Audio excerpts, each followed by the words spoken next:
ఇదేం చెత్త రాజకీయం. చంద్రబాబు గరం గరం. ఒక్కొక్కరు ఆంబోతుల తయారై బూతులు తిడుతున్నారు అంటూ ఆగ్రహం వ్యక్తం చేశారు ఏపీ సీఎం. ఆ బూతులు తిట్టిన వారిని పరామర్శించడం ఏంటి అని మండిపడ్డారు ఆయన. వైసీపీ టార్గెట్ గా విమర్శలు గుప్పించారు ఆంధ్రప్రదేశ్ ముఖ్యమంత్రి చంద్రబాబు నాయుడు.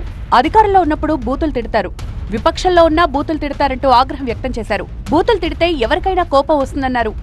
అధికారంలో ఉంటే బూతులు తిడతారు, అపోజిషన్ లో ఉంటే కూడా బూతులు తిడతారు. ఇది ఎక్కడ న్యాయమో ఏమయ్యా? మీకు ఇది కరెక్టేనా? మీకైతే కోపం రాదా? మీ తల్లిని తిడితే మీకు కోపం రాదా? మీ ఇంట్లో వాళ్ళని తిడితే మీకు కోపం రాదా? మనం తిట్టించుకోవడానికి రాజకీయం చేస్తున్నావా? బాధ, ఆవేదన, లెక్కలేనితనం, ఆంబూతులు మారిగా తయారైపోయారు. ఒకసారి రెచ్చగొట్టే ప్రయత్నాలు చేస్తున్నారు. రాష్ట్రాన్ని సర్వనాశనం చేశారు, గంజాయిమయం చేశారు. చెత్త రాజకీయాలు, చెత్త ప్రయోగాలు చేస్తున్నారంటూ ఫైర్ అయ్యారు చంద్రబాబు. నేతల కోసం చనిపోయిన వారి కుటుంబాలు పరామర్శించకుండా బూతులు తిట్టిన వారిని పరామర్శిస్తున్నారన్నారు ముఖ్యమంత్రి.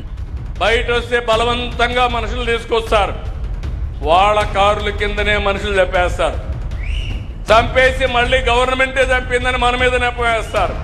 పరామర్శలో పోతారు, పోతూ పోతూ మనుషులు చంపేస్తారు. వీళ్ళు మాత్రం పరామర్శించరు.